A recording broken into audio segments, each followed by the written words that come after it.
Communication yang menekankan bahwa keberhasilan pemasaran tergantung pada pengelolaan produk, harga, distribusi, dan promosi. Pemasaran klasik lebih berorientasi pada produk dan upaya perusahaan untuk mendorong penjualan secara luas. Lalu di sini ada tujuannya. Tujuan strategi pemasaran klasik yaitu yang pertama meningkatkan penjualan dan pangsa pasar melalui penawaran produk secara massal. Lalu yang kedua menjangkau konsumen sebanyak mungkin dengan komunikasi satu arah. Yang ketiga mengutamakan efisiensi produksi, ketersediaan produk, dan promosi agresif. Lalu yang keempat memperkenalkan produk ke pasar secara luas tanpa mempertimbangkan preferensi individu konsumen secara mendalam. Singkatnya mencapai penjualan sebanyak mungkin dengan berfokus pada produk, distribusi, dan promosi massal untuk menjangkau konsumen seluas-luasnya. Lalu di sini ada studi kasus strategi pemasaran klasik, contohnya itu ada Aqua. Iklan, televisi, dan distribusi luas yang berorientasi pada penjualan dan produk. Aqua menggunakan pendekatan pemasaran klasik dengan fokus pada distribusi luas dan promosi massal. Produk didistribusikan hingga ke seluruh lapisan masyarakat melalui toko tradisional, minimarket, hingga restoran agar mudah dijangkau konsumen atau players. Selain itu, Aqua memperkuat brand awareness melalui iklan TV, billboard, dan kampanye sosial yang bersifat massal atau promotion, sehingga masyarakat mengingat Aqua sebagai air minum sehat yang terpercaya. Strategi ini berhasil membuat Aqua menjadi pemimpin pasar air mineral di Indonesia. Di sini ada strategi pemasaran modern yang dimana pendekatan pemasaran yang berfokus pada pemahaman kebutuhan dan pengalaman konsumen dengan memanfaatkan teknologi digital sebagai media utama. Strategi ini mengacu pada konsep 4C, yaitu customer needs, cost, convenience, dan communication, yang menekankan hubungan dua arah dengan konsumen, segmentasi lebih spesifik, serta penggunaan data untuk menciptakan pemasaran yang lebih personal, efisien, dan interaktif. Lalu di sini ada tujuan strategi pemasaran modern. Yang pertama itu membangun hubungan jangka panjang dan loyalitas konsumen. Yang kedua memberikan nilai yang lebih personal melalui pemanfaatan digital marketing, big data, AI, dan interaksi dua arah. Lalu yang ketiga itu ada menyesuaikan produk dan layanan berdasarkan kebutuhan, perilaku, hingga gaya hidup konsumen. Yang keempat menghadirkan pengalaman secara menyeluruh di seluruh touchpoint atau customer journey.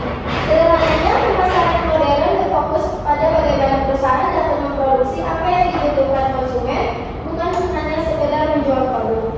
Di sini ada studi kasus pemasaran modern yaitu Gojek, digital marketing dan customer experience yang berorientasi pada konsumen dan hubungan jangka panjang. Gojek menerapkan pemasaran modern berbasis teknologi dan data untuk memenuhi kebutuhan pelanggan secara personal.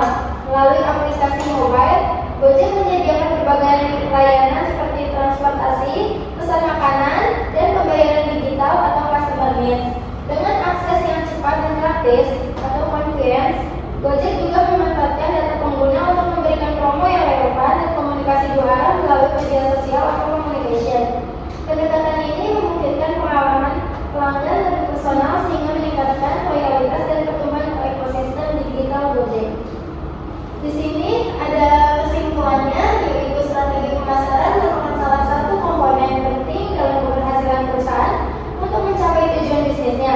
Strategi pemasaran tidak hanya berfokus pada aktivitas menjual produk, tetapi merupakan rangkaian langkah strategis yang berlandaskan teori pemasaran klasik dan modern untuk menciptakan nilai memahami kebutuhan konsumen serta membangun keunggulan bersaing melalui teori-teori seperti STP, seperti segmentasi, targeting, dan positioning, dan marketing mix 4P. Perusahaan dapat merancang strategi yang lebih terarah dan efektif dalam menghadapi dinamika pasar. Di sini penjelasan saya sudah cukup. Apakah ada yang ingin bertanya? Ya, boleh. Ya, di sini saya ingin bertanya, komunikasi satu arah contohnya kayak gimana? Ya. Lalu ada yang ingin bertanya lagi? Oh, ya. Baik, terima kasih atas kesempatannya. Perkenalkan, nama saya Reza Terlebih saya ingin bertanya kepada Anissa Sampi. Pertanyaan ini tolong berikan referensi pelatihan klasik. Terus, Makasih.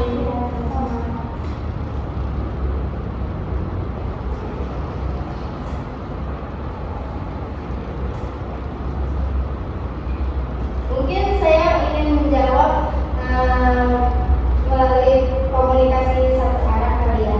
Komunikasi satu arah itu dia contohnya lebih ke kayak pemasaran yang klasik, soalnya dia tuh kayak melalui iklan TV. Jadi dia tuh kita cuma bisa melihat, tapi kita tuh nggak bisa kayak nanya-nanya karena kan dia promosinya lewat iklan TV aja gitu, atau kayak sekedar brosur gitu. Untuk yang pertanyaan manfaat strategi klasik ya, itu manfaatnya kayak yang pertama, meningkatkan volume penjualan dengan fokus pada promosi dan distribusi massal. Yang kedua, brand awareness lebih cepat terbentuk berkat media pemasaran yang menjangkau banyak orang.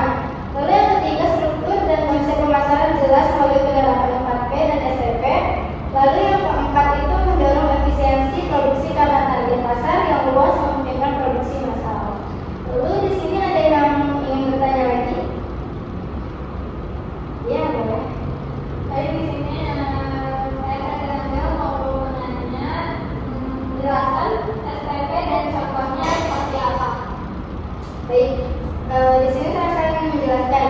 STP itu segmentation atau segmentasi pasar. Contohnya itu produk kopi kekinian yang menargetkan usia dari 18 sampai 30 tahun. Contohnya kayak mahasiswa dan pekerja muda. Lalu ada targeting atau penentuan target pasar, yang dimana kayak menargetkan semua pasar dengan satu produk. Contohnya kayak air mineral kemasan. Terus yang ketiga itu ada positioning atau penentuan posisi pasar. Contohnya kayak Indomie. Indomie itu kan mie instan dengan rasa paling enak dan variatif. Jadi dia selalu membuat rasa-rasanya itu berbagai varian gitu, kayak soto mie Bogor atau yang lain kayak mie Aceh dan berbagai. Baik, makasih. Ya, sama-sama.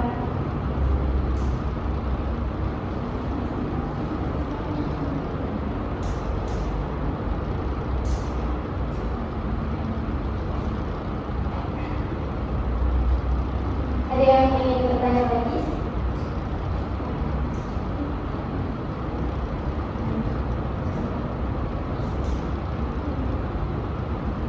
Ya, boleh.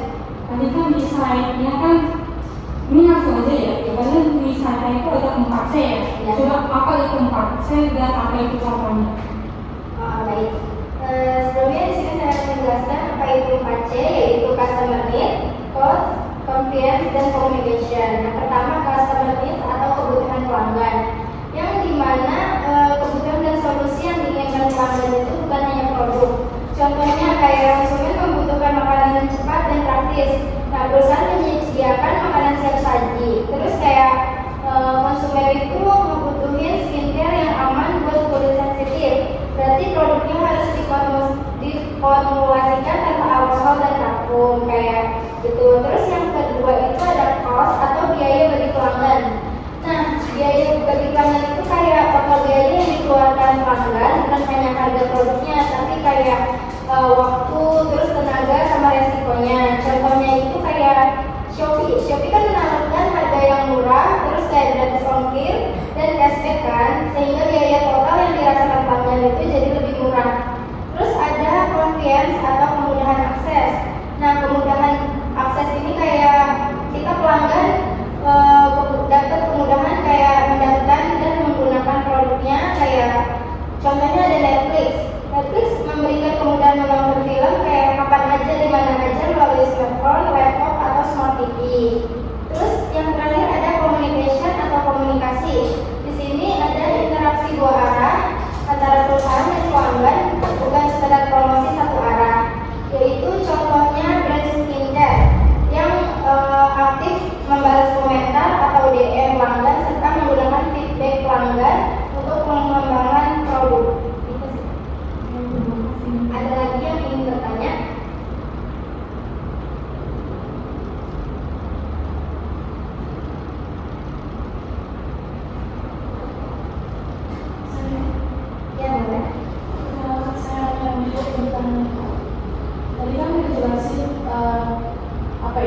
pemasaran klasik sama modern ya. Tapi dari keduanya itu perbandingannya apa sih?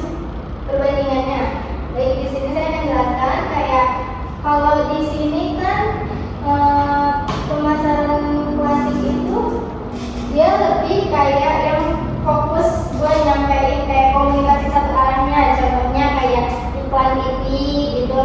Nah kalau semenjak kan pemasaran modern itu dia tuh lebih kayak komunikasi dua arah, jadi kayak